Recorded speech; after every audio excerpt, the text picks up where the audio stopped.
Hello दोस्तों, कैसे हो आप सब लोग। उम्मीद करता हूँ बहुत अच्छे होंगे। जनरल बायोलॉजी पढ़ना चाहते हैं कॉम्पिटिटिव एग्जाम्स के लिए, एसएससी, यूपीएससी, रेलवे, किसी भी तरह की कॉम्पिटिटिव एग्जाम्स के लिए पूरी जनरल बायोलॉजी आपको यहाँ मिलेगी ट्रिक्स के साथ। हैंड रिटन नोट्स भी अवेलेबल हैं, मेरे हाथ के बने हुए। वीडियो के लास्ट में बताया है कि वो आपको कैसे मिलेंगे। चलिए शुरू करते हैं आज का टॉपिक।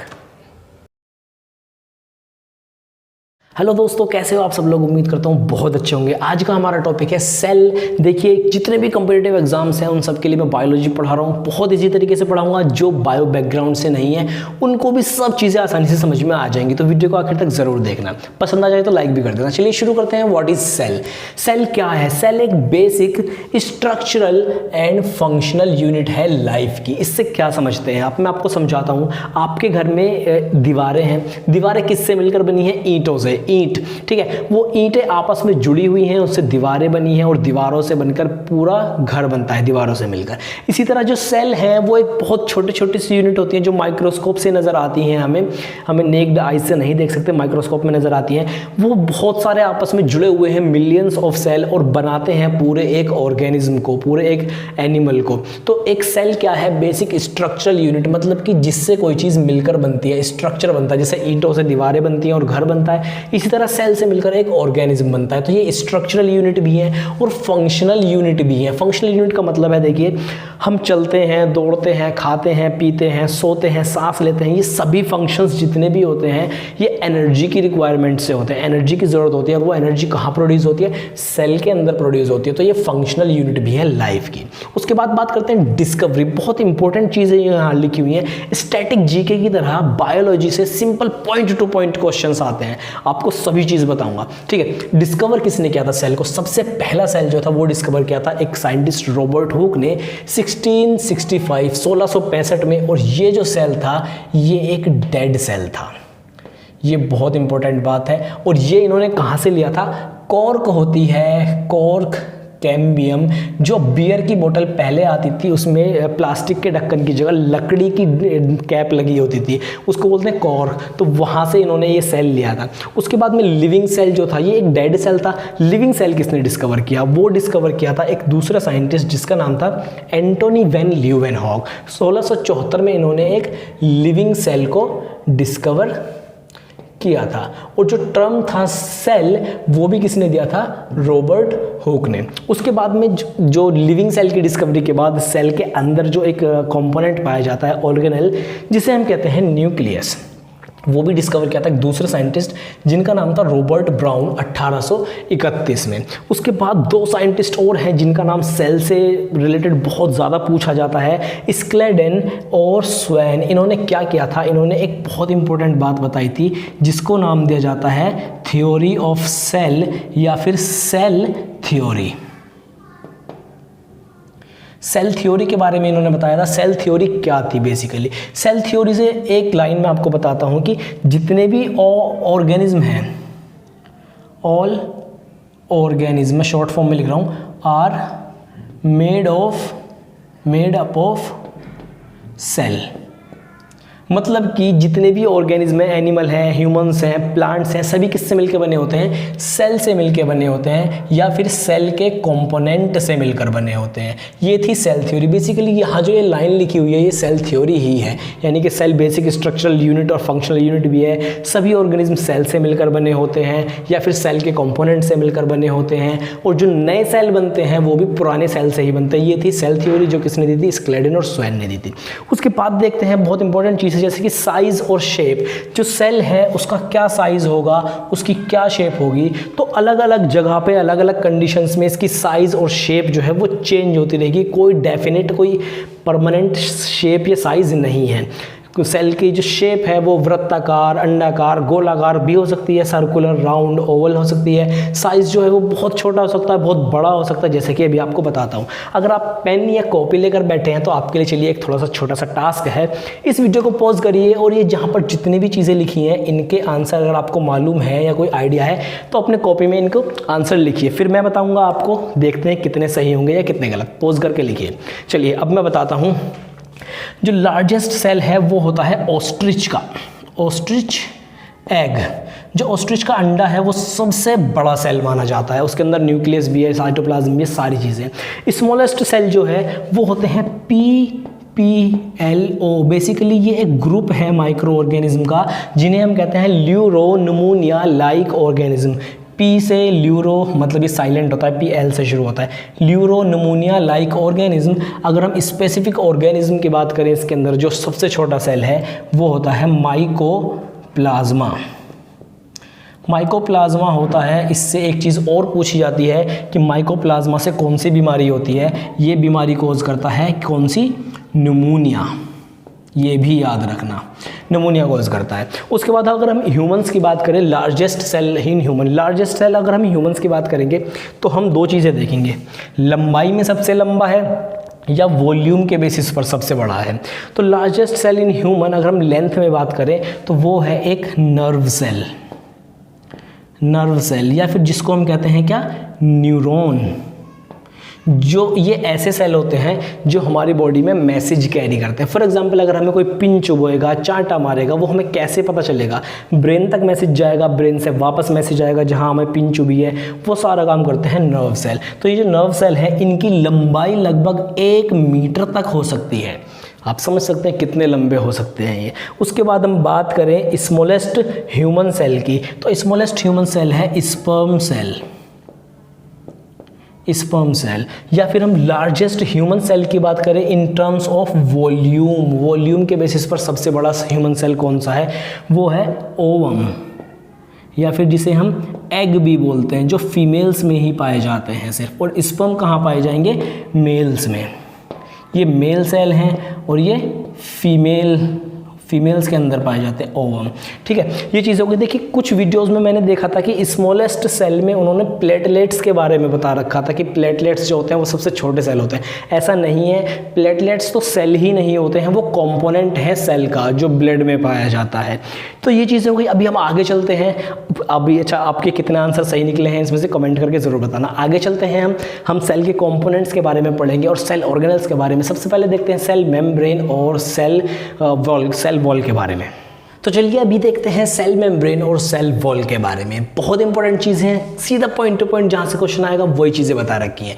कंफ्यूजन दोनों में आपको होता होगा सेल मेम्ब्रेन और सेल वॉल में कि क्या डिफरेंस है। मैं एक डिफरेंस यहाँ पर लिखता हूँ, उसके बाद आपको कभी कंफ्यूजन नहीं होगा। सेल मेम्ब्रेन अगर मैं कभी भी कहूँ या आप कभी भी किसी से सुने सेल मेम्ब्रेन तो इसका मतलब ये है लिविंग।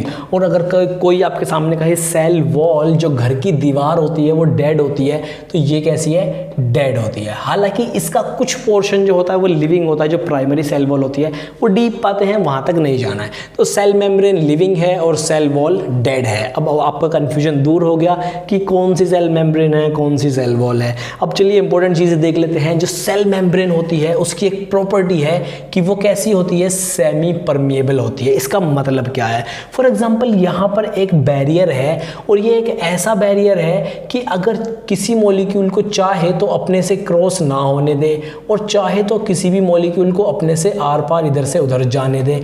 तो इस तरह की मेम्ब्रेन को बोलते हैं सेमी परमिएबल। मतलब उनकी मर्जी है कि वो जिसकी ज़रूरत है सिर्फ उसी को लेगी।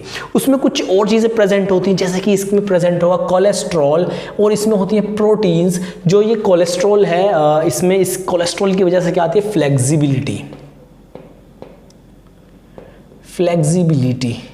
और जो ये प्रोटीन्स हैं ये वर्क करती हैं एज अ ट्रांसपोर्टर। इनका मतलब क्या है? ये जो मॉलिक्यूल्स मैं आपको बता रहा था कि इधर से इधर जाना चाहते हैं, अगर कोई मॉलिक्यूल जा रहा है इस मेम्ब्रेन से एक तरफ से दूसरी तरफ, तो वो किसकी मदद से जाएगा? प्रोटीन्स की मदद से जाएगा। फॉर एग्जांपल हमारे घर का दरवाज़ा है, दरवाजे में डोर लगा होता है, वो डोर क्या है? एक तरह से प्रोटीन है, जिसको चाहेगा अंदर आने देगा, नहीं आने देगा। तो ये ट्रांसपोर्टर का वर्क करते हैं। इनको हम और भी क्या बोलते हैं? Gateway proteins, gateway proteins. उसके बाद कार्बोहाइड्रेट्स भी प्रेजेंट होते हैं और इसमें प्रेजेंट होते हैं लिपिड्स। जो ये लिपिड्स होते हैं ये कौन से प्रकार के होते हैं? ये होती हैं ग्लाइकोलिपिड्स। ग्लाइकोलिपिड्स जो होती हैं बाइलेयर की फॉर्म में प्रेजेंट होती हैं। बाइलेयर का मतलब क्या है? बाइलेयर का मतलब बाई मीन्स टू, एक लेयर ऊपर की तरफ है और एक लेयर नीचे की तरफ है। जैसा यहाँ पर आप ये वाला स्ट्रक्चर देख रहे हैं बाइलेयर, इसमें एक लिपिड का स्ट्रक्चर मैं बनाऊँ तो कुछ इस तरह का होता है। तो इसकी एक लेयर ऊपर है और एक लेयर नीचे है। तो जो ये इसका हेड, इसको जो सर नज़र आ रहा है हमको कुछ हेड की तरह, तो इसी को हेड ही बोलते हैं। और ये टेल पूंछ की तरह नज़र आ रहे हैं, इनको टेल ही बोलते हैं। ये हाइड्रोफिलिक होता है और ये हाइड्रोफोबिक होता है, हाइड्रोफोबिक। ओके ठीक है। अब इसके बाद में हम देखते हैं सेल वॉल के बारे में। डेड होती है, सभी जितने भी लिविंग ऑर्गेनिज्म हैं उन सब में सेल वॉल नहीं पाई जाती। ह्यूमंस का ही एग्जांपल ले ले या एनिमल्स का, ह्यूमंस में सेल वॉल नहीं होती है, प्लांट्स में सेल वॉल होती है। तो स्पेशली नॉट ऑल में यहाँ पर क्या आएगा? एनिमल्स आएंगे। उसके अलावा बैक्टीरिया में सेल वॉल होती है, प्लांट सेल में सेल वॉल होती है, एल्गी में होती है, फंजाई में होती है। अब कुछ एक्सेप्शंस देख लेते हैं। एक ऐसा एक्सेप्शन, मैंने कहा सभी बैक्टीरिया में सेल वॉल होती है, लेकिन एक ऐसा बैक्टीरिया भी है जिसमें सेल वॉल नहीं होती। अगर आपको नाम मालूम है तो वीडियो को पॉज करिए और नीचे कमेंट करके बताइए कि ऐसा कौन सा बैक्टीरिया है जिसमें सेल वॉल नहीं होती है। चलिए मैं बताता हूँ आपको, उसका नाम है माइकोप्लाज्मा। देखिए हैरानी की बात यह है, माइकोप्लाज्मा सबसे छोटा भी है। अभी मैंने बताया था कि स्मॉलेस्ट लिविंग सेल कौन सा है? माइकोप्लाज्मा, जो पीपीएलओ में आता है। और इसमें एक और एक्सेप्शन है कि इसमें सेल वॉल नहीं होती है। उसके बाद सेल वॉल किस चीज़ से बनी होती है? सेल वॉल बनी होती है सेल्यूलोज, एक केमिकल कंपोनेंट जो कि एक कार्बोहाइड्रेट है, सेल्यूलोज से बनी होती है। और ये सेल्यूलोज एक ऐसा केमिकल कंपाउंड है, ऐसा कार्बोहाइड्रेट है जिसको ह्यूमन बॉडी डाइजेस्ट नहीं कर सकती। ह्यूमन बॉडी के अंदर कोई ऐसा एंजाइम प्रेजेंट नहीं होता है जो सेल्यूलोज को डाइजेस्ट कर सके। इंपॉर्टेंट बात है, याद रखना। उसके बाद फंगल सेल वॉल जो होती है, ज़रूरी नहीं है कि सेल वॉल सभी के सभी सेल वॉल सेल्यूलोज से मिलकर बनी हो। फंगल सेल वॉल जो होती है वो एक दूसरे केमिकल कंपोनेंट से मिलकर बनी होती है जिसका नाम है काइटिन, CHITIN, काइटिन, या फिर इसको चिटिन भी बोल सकते हैं, वो आपके ऊपर डिपेंड करता है। चिटिन नहीं, काइटिन ही पढ़ा जाता है वैसे, बस याद रखना। Okay, chitin. उसके बाद कुछ ऐसी भी सेल वॉल होती हैं जिनमें कुछ एक और कंपोनेंट होता है जिसको बोलते हैं लिग्निन। तो ये हो गई बहुत इंपॉर्टेंट बात है सेल मेम्ब्रेन और सेल वॉल से रिलेटेड। अगर ये सब समझ में आ गई हो तो चलिए आगे चलते हैं अपने सेल ऑर्गेनेल्स की तरफ। तो हमारे सेल का ओवरव्यू अच्छे से हो गया। अभी देखते हैं सेल कंपोनेंट और सेल ऑर्गेनेल्स के बारे में। सबसे पहले देखते हैं साइटोप्लाज्म क्या है। साइटोप्लाज्म एक ऐसा मतलब जेली लाइक सब्सटेंसेस है। मैं आपसे कहूँ एक मेम्ब्रेन के अंदर एक जेली को भर के रखा है तो वही साइटोप्लाज्म है। मतलब कि एक सिंपल सा लिख देता हूँ मैं यहाँ पर। बेसिकली क्या है? Jelly like substance. इससे क्या मतलब है? मतलब एक मेम्ब्रेन है जिसके अंदर एक तरल पदार्थ भरा हुआ है। हिंदी में लिख देता हूँ, तरल पदार्थ भरा हुआ है। और इसी तरल पदार्थ में जितने भी सेल ऑर्गेनेल हैं वो कहाँ पाए जाएंगे? साइटोप्लाज्म में ही पाए जाएंगे। चाहे वो न्यूक्लियस है, चाहे वो माइटोकॉन्ड्रिया है, क्लोरोप्लास्ट है, वैक्यूल है, वो सब कहाँ पाए जाएंगे? साइटोप्लाज्म में पाए जाएंगे। तो इसकी एक प्रॉपर्टी क्या है? It contains cell organelles. ठीक है, तो साइटोप्लाज्म के बारे में अच्छी एक बात हो गई। अब चलते हैं सीधा सेल ऑर्गेनेल्स की तरफ। सबसे पहला सेल ऑर्गेनेल हम पढ़ते हैं न्यूक्लियस के बारे में। तो न्यूक्लियस क्या है? सबसे पहली बात की ये है, न्यूक्लियस कहाँ पाया जाता है? न्यूक्लियस पाया जाता है सेल के एकदम जस्ट सेंटर में। सबसे बीच में जो ऑर्गेनेल प्रेजेंट होगा वो होगा न्यूक्लियस। न्यूक्लियस के बारे में नेक्स्ट प्रॉपर्टी ये है कि ये एक डबल मेम्ब्रेनस स्ट्रक्चर है। इससे क्या मतलब है? इससे ये मतलब है कि अगर एक मेम्ब्रेन ये है, फॉर एग्जांपल ये मैं स्ट्रक्चर ड्रॉ कर रहा हूँ न्यूक्लियस का, तो एक मेम्ब्रेन ये है और एक मेम्ब्रेन इसके अंदर है, यानी कि दो मेम्ब्रेन पाई जाएंगी। डबल मेम्ब्रेनस स्ट्रक्चर है, सिंगल मेम्ब्रेन नहीं होगी। ओके ठीक है, ये हो गया न्यूक्लियस। जो इसकी बाहर वाली मेम्ब्रेन होती है इसमें कुछ छिद्र होते हैं जगह जगह पर। जब इसका 3D स्ट्रक्चर आप देखेंगे तो वहाँ पर जगह जगह कुछ छिद्र होते हैं, कुछ इस तरह से। ये तो सिंपल स्ट्रक्चर है 2D प्लेन में। जब 3D स्ट्रक्चर देखेंगे, जो बाहर वाली मेम्ब्रेन है उसमें कुछ छिद्र होते हैं, उन्हें कहते हैं हम न्यूक्लियर पोर, क्योंकि ये न्यूक्लियस की मेम्ब्रेन है और इसमें छिद्र प्रेजेंट होते हैं, तो उसे बोलते हैं न्यूक्लियर पोर्स। वो थोड़ी डीप बात हो जाएगी। अच्छा, अब इसके बाद में हम बात करते हैं, इसमें एक और इंपॉर्टेंट चीज़ यहाँ पर लिखी हुई है, ये अगर आपको नज़र आ रही हो, न्यूक्लियोलस। न्यूक्लियोलस क्या है? इस न्यूक्लियस के बीच में एक डेंस मास है, मतलब कि कुछ उसके ऊपर मेम्ब्रेन नहीं है लेकिन कुछ इकट्ठा सा हो गया है, जिसे क्या कहा जाता है? न्यूक्लियोलस कहा जाता है। न्यूक्लियोलस कहा जाता है। और यहां पर क्या प्रेजेंट होते हैं? यहां पर प्रेजेंट होंगे क्या? क्रोमोसोम। क्रोमोसोम क्या है? क्रोमोसोम इनहेरिटेंस, मतलब कि न्यूक्लियस की प्रॉपर्टी क्या है कि ये हेल्प करता है किसमें? इनहेरिटेंस में। इनहेरिटेंस क्या है? इनहेरिटेंस है फ्लो ऑफ जेनेटिक इंफॉर्मेशन, मतलब कि बच्चे जो हैं वो पेरेंट्स को रिजेंबल करते हैं। माँ बाप की आंखें भूरी हैं तो बच्चे की भी ऐसी हैं, बाल काले हैं तो बच्चे के भी ऐसे हैं, देखने में अपने पापा की तरह लगते हैं, तो वो सब प्रॉपर्टीज़ वो इनहेरिटेंस है। वो डीएनए का ट्रांसफ़र होता है पेरेंट्स से ऑफस्प्रिंग में। तो डीएनए कहाँ पाया जाएगा? न्यूक्लियस के अंदर ही पाया जाएगा, इस न्यूक्लियोलस में, जो ये क्रोमोसोम अभी हम पढ़ लेंगे इसके बारे में। तो ये इनहेरिटेंस में भी हेल्प करता है। कंट्रोल सेंटर ऑफ सेल, मतलब कि जो सेल की जितनी भी एक्टिविटीज़ होती हैं, सेल्यूलर एक्टिविटीज़, उन सबका कंट्रोल सेंटर क्या है? न्यूक्लियस ही है। ओके, उसके बाद अगर हम साइटोप्लाज्म और न्यूक्लियस को देखें, इन दोनों को जोड़ के मिला के देखें, इसके अंदर भी यहाँ पर कुछ फ्लूइड भरा हुआ होता है। तो हमारे पास एक साइटोप्लाज्म है, वो भी एक फ्लूइड मतलब सब्सटेंस है, उसमें भी भरा हुआ, और न्यूक्लियस में। जब हम इन दोनों को मिला के बोलते हैं, मिला के जोड़ के देखते हैं, तो एक नया वर्ड बन के निकलता है जिसे हम कहते हैं प्रोटोप्लाज्म। ओके, याद रखना, यानी कि साइटोप्लाज्म प्लस न्यूक्लियस, ओके, उसको बोलते हैं प्रोटोप्लाज्म। यानी कि जो न्यूक्लियस के अंदर वाला पार्ट है इसको हम बोलते हैं न्यूक्लियोप्लाज्म। तो बेसिकली साइटोप्लाज्म और न्यूक्लियोप्लाज्म को मिला के बनता है प्रोटोप्लाज्म। अब थोड़ा सा देख लेते हैं क्रोमोसोम के बारे में।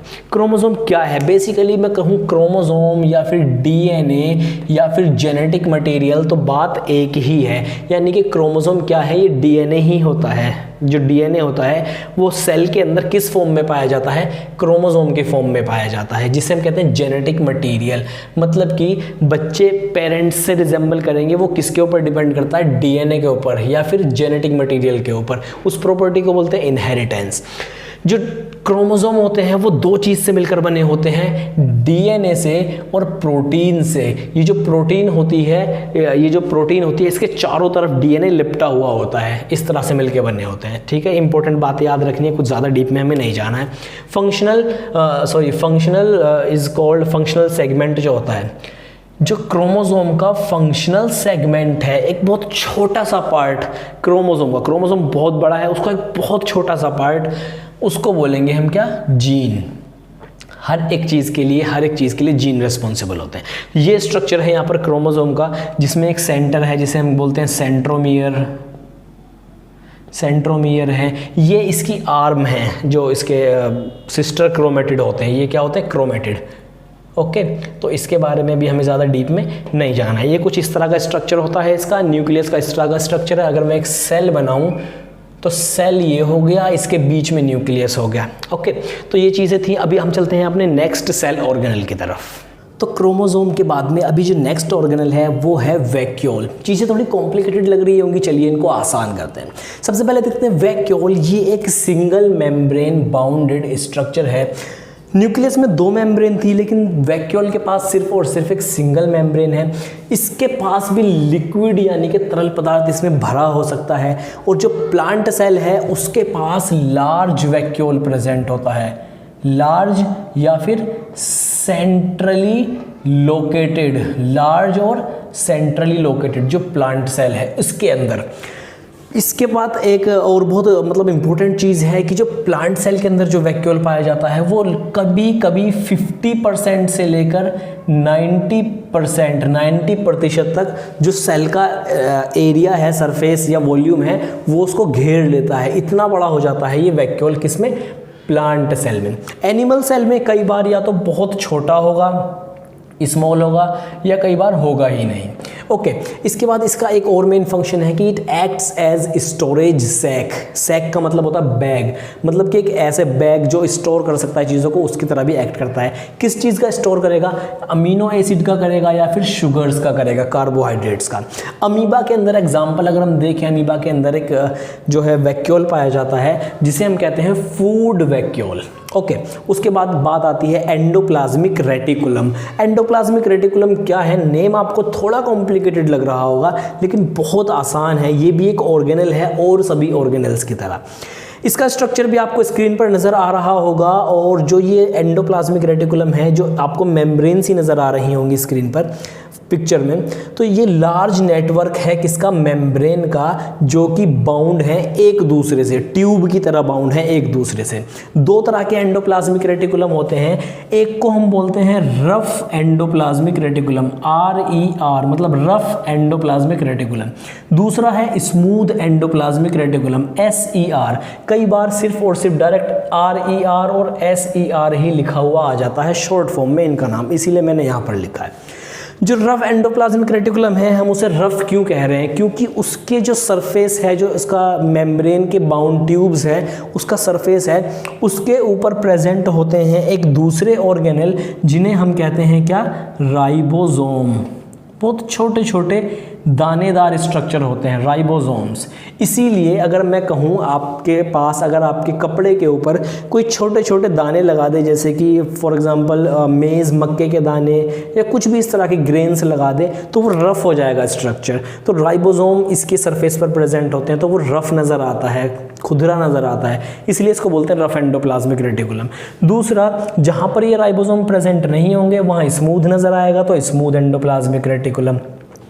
जो स्मूथ रफ एंडोप्लाज्मिक रेटिकुलम है, राइबोसोम है, इनका मेन फंक्शन क्या होता है? प्रोटीन का बनाना, प्रोटीन फॉर्मेशन। राइबोसोम जहाँ भी होंगे उनका काम क्या होगा? प्रोटीन फॉर्मेशन होगा। जो स्मूथ एंडोप्लाज्मिक रेटिकुलम है, ये कई तरह के लिपिड्स को बनाते हैं, लिपिड्स को बनाते हैं। इनका और क्या फंक्शन है? They also helps in detoxification of body. कई तरह के पॉइजनस सब्सटेंस को डिटॉक्सिफाई करते हैं। ये क्लियर हो गया। अब देखते हैं इधर के सेल ऑर्गेनल्स को। सबसे इधर के बाद एंडोप्लाज्मिक रेटिकुलम के बाद एक दूसरा स्ट्रक्चर है जो कि फिर से एक इसी तरह से, मतलब उसमें भी मेम्ब्रेन्स हैं, कुछ इस तरह के मेम्ब्रेन वाले स्ट्रक्चर्स हैं, जिसका नाम है गोल्गी एपेरेटस या फिर गोल्जी एपेरेटस या फिर गोल्जी कॉम्प्लेक्स, गोल्गी कॉम्प्लेक्स, जो भी प्रोनाउंस करना चाहो आपके ऊपर है, बस याद रखना चीज़ों को। तो ये भी मेम्ब्रेन के बाउंड वेसिकल्स हैं जो कि एक दूसरे के पैरेलल होते हैं। स्क्रीन पर आपको इसका स्ट्रक्चर नज़र आ रहा होगा, और ये जो आपको जो घुमावदार आपको इसमें चीज़ें नज़र आ रही होंगी, ये मेम्ब्रेन, इनको हम कहते हैं सिस्टर्ने, जो कि एक दूसरे के पैरेलल होती हैं। इसका मेन फंक्शन क्या है? ये परफॉर्म करता है स्टोरेज बहुत सारे सेलुलर कंपोनेंट्स का, और उनका मॉडिफिकेशन भी करता है, उनका कन्वर्जन भी करता है। इसका एक मेन काम और क्या है कि ये लाइजोसोम्स के फॉर्मेशन में हेल्प करता है। It also helps in the production of lysosomes. अब लाइजोसोम ये एक और सेल ऑर्गेनल है और बहुत इंपॉर्टेंट है। लाइजोसोम के ऊपर क्वेश्चन पूछे जाते हैं कि लाइजोसोम को हम और दूसरे किस नाम से जानते हैं? लाइजोसोम को दूसरे नाम से जाना जाता है जिसे हम कहते हैं सुसाइडल बैग। सुसाइडल बैग का मतलब क्या है? सुसाइड मतलब आत्महत्या। सेल के अंदर एक ऑर्गेनल है जिसे हम कहेंगे लाइजोसोम, और फिर हम उसे दूसरी तरफ कह रहे हैं कि सुसाइडल बैग, आत्महत्या वाला बैग। ऐसा क्यों? क्योंकि इसके अंदर मौजूद होते हैं बहुत सारे हाइड्रोलिटिक एंजाइम्स। हाइड्रोलिटिक एंजाइम्स का मतलब क्या है? अगर किसी भी सेल के अंदर लाइजोसोम फट जाए तो ये हाइड्रोलाइटिक एंजाइम क्या होंगे? उस पूरे सेल को ही मार डालेंगे। इनके पास इतनी पावर होती है। ओके, तो ये जो हाइड्रोलाइटिक एंजाइम्स हैं बेसिकली ये बनते हैं रफ एंडोप्लाज्मिक रेटिकुलम में, यहाँ से बन कर आते हैं ये रफ एंडोप्लाज्मिक रेटिकुलम से। तो वैक्यूल हो गया, endoplasmic reticulum, Golgi apparatus, lysosome, और कुछ ऑर्गेनल्स और बचे हैं, उनके बारे में चलिए देख लेते हैं बहुत जल्दी से। तो ये बाकी के कुछ और सेल ऑर्गेनेल्स हैं बचे हुए, जैसे कि माइटोकॉन्ड्रिया, प्लास्टिड, क्लोरोप्लास्ट। इनके बारे में जल्दी से देख लेते हैं, फिर से आपको शायद थोड़ी सी कॉम्प्लिकेटेड लग रही होंगी चीज़ें, आसान बना देते हैं। देखिए माइटोकॉन्ड्रिया क्या है। माइटोकॉन्ड्रिया अगर मैं एक सिंपल एग्जांपल दूं, आपका घर है, घर के अंदर आपके बहुत सारे कमरे हैं, लेकिन जो खाना बनता है वो किचन में बनता है। तो इसी तरह सेल के पास एक अपना ऑर्गेनल है जिसे कहते हैं माइटोकॉन्ड्रिया। सेल के अंदर जितनी भी एनर्जी प्रोडक्शन होती है वो माइटोकॉन्ड्रिया में होती है, इसीलिए इसे कहते हैं power house of the cell. और जो एनर्जी प्रोड्यूस होती है माइटोकॉन्ड्रिया में वो प्रोड्यूस होती है एटीपी की फॉर्म में, जिसे कहते हैं एडिनोसिन ट्राइफॉस्फेट। ये एक एनर्जी करेंसी है सेल की। ओके, माइटोकॉन्ड्रिया भी जो है वो एक डबल मेम्ब्रेनस स्ट्रक्चर है, दो मेम्ब्रेन होंगी। आउटर मेम्ब्रेन होगी वो थोड़ी पोरस होती है, उसमें छिद्र प्रेजेंट होते हैं, और जो इनर मेम्ब्रेन है उसमें कुछ फोल्ड प्रेजेंट होते हैं। आपको स्क्रीन पर नज़र आ रही होगी ये पिक्चर, उसमें इनर फोल्ड प्रेजेंट होते हैं और उन फोल्ड्स को बोलते हैं हम क्या, क्रिस्टी। ओके, एक इम्पॉर्टेंट चीज़ ये है कि माइटोकॉन्ड्रिया के पास अपना डीएनए भी होता है और अपने राइबोसोम भी होते हैं। ये राइबोसोम जो होते हैं 70S टाइप के होते हैं, जबकि सेल के अंदर जो साइटोप्लाज्म में राइबोसोम होते हैं वो 80S टाइप के हो सकते हैं। ये टाइप 80S 70S क्या है, थोड़ी हायर लेवल की चीज़ें हैं, मतलब कि आपके शायद एग्ज़ाम में यहाँ तक नहीं पूछे, सिर्फ यही पूछेगा कि 70S मतलब माइटोकॉन्ड्रिया में किस टाइप का राइबोसोम होता है, कैसा, 70S। ओके, अब बात करते हैं अपने नेक्स्ट सेल ऑर्गेनल की तरफ, जो है प्लास्टिड। प्लास्टिड क्या है, ये स्मॉल छोटे छोटे कलर बॉडीज प्रेजेंट होती हैं जो कि साइटोप्लाज्म में प्रेजेंट है, लेकिन सिर्फ कहाँ पाई जाएंगी, सिर्फ और सिर्फ ये पाई जाएंगी प्लांट सेल के अंदर। ओके, तो कलरफुल बॉडीज होती हैं जिनमें कि कलर प्रेजेंट होता है, और कलर भी किस वजह से प्रेजेंट होता है कि इनमें कुछ पिगमेंट प्रेजेंट होते हैं, कलरफुल केमिकल पिगमेंट प्रेजेंट होते हैं। तो जो ग्रीन प्लास्टिड होते हैं, हरे रंग के जो प्लास्टिड होते हैं, उन्हें कहते हैं हम क्लोरोप्लास्ट। क्लोरोप्लास्ट के बारे में अभी यहाँ पढ़ेंगे थोड़ा सा डिटेल में। उसके बाद में प्लास्टिड जो होते हैं वो सिर्फ प्लांट सेल में पाए जाते हैं, और दो तरह के प्लास्टिड होते हैं जनरली। एक तो क्रोमोप्लास्ट जो कि कलरफुल होते हैं, और एक होते हैं ल्यूकोप्लास्ट जो कि कलरलेस होते हैं, जिनमें कोई कलर नहीं होता। अब देख लेते हैं क्लोरोप्लास्ट। ये भी एक तरह का क्या है, प्लास्टिड है, ग्रीन कलर का प्लास्टिड है, जिसे हम कहते हैं क्लोरोप्लास्ट। इसके लिए ये बहुत इंपॉर्टेंट है क्योंकि इसका फंक्शन सेम है माइटोकॉन्ड्रिया की तरह। माइटोकॉन्ड्रिया जो है वो एनिमल सेल्स में पाया जाएगा, एनिमल सेल्स में पाया जाएगा, और जो क्लोरोप्लास्ट है वो प्लांट सेल में पाया जाएगा। तो फंक्शन सेम है, एनर्जी प्रोडक्शन। ये भी क्या करता है, एनर्जी प्रोडक्शन करता है, किसकी फॉर्म में, एटीपी की फॉर्म में। ओके, तो इसकी भी मेम्ब्रेन डबल मेम्ब्रेन होती है, इसके पास में भी। इसके पास भी अपना डीएनए और राइबोसोम होता है 70S टाइप का। इसके पास क्लोरोफिल होता है। क्लोरोफिल क्या है, क्लोरोफिल एक हरे रंग का पदार्थ है, इसी क्लोरोफिल की वजह से जो है ये ग्रीन कलर का नजर आता है, क्या, क्लोरोप्लास्ट। उसके बाद हम क्लोरोप्लास्ट को बोलते हैं site of photosynthesis. Site of photosynthesis मतलब जितनी भी प्रकाश संश्लेषण की जो प्रक्रिया है, फोटोसिंथेसिस जो है, वो सारा कहाँ होगा, क्लोरोप्लास्ट में होगा। उसके बाद ये एनिमल सेल्स में नहीं पाया जाएगा क्योंकि एनिमल सेल्स में माइटोकॉन्ड्रिया पाया जाता है। तो सेल का ओवरव्यू, सेल ऑर्गेनल्स हमने सारे कवर कर लिए हैं। इस जनरल बायोलॉजी के पूरी के हैंड रिटन नोट्स भी अवेलेबल हैं, अगर आपको चाहिए तो मात्र 300 रुपये के हैं। बहुत ईजी है, जिस तरह से मैंने पढ़ाया है इसी तरह से हैंड रिटन नोट्स हैं मेरे अपने बनाए हुए। अगर आप चाहें तो उनको परचेज कर सकते हैं, डिस्क्रिप्शन में आपको सारी इन्फॉर्मेशन मिल जाएगी कि वो आप उनको कैसे खरीद सकते हैं। तो ये सब चीज़ें समझ में आ गई हो तो वीडियो को लाइक ज़रूर कर देना, चैनल को सब्सक्राइब कर लेना, और अपने दोस्तों को शेयर ज़रूर करना जो तैयारी कर रहे हैं किसी भी कॉम्पिटिटिव एग्जाम्स की, क्योंकि हमारे यहाँ पर आपको मिलेगी जनरल बायोलॉजी के सभी लेक्चर्स बहुत आसान ट्रिक्स के साथ या फिर मेथड के साथ, और साथ में हैंड रिटन नोट्स भी जो कि बहुत इंपॉर्टेंट हैं। लास्ट मोमेंट पर बहुत ज़्यादा वर्क करते हैं वो हैंड रिटन नोट्स। तो आज के वीडियो में इतना ही, नेक्स्ट वीडियो में मिलते हैं, तब तक के लिए बने रहिए हमारे चैनल पर।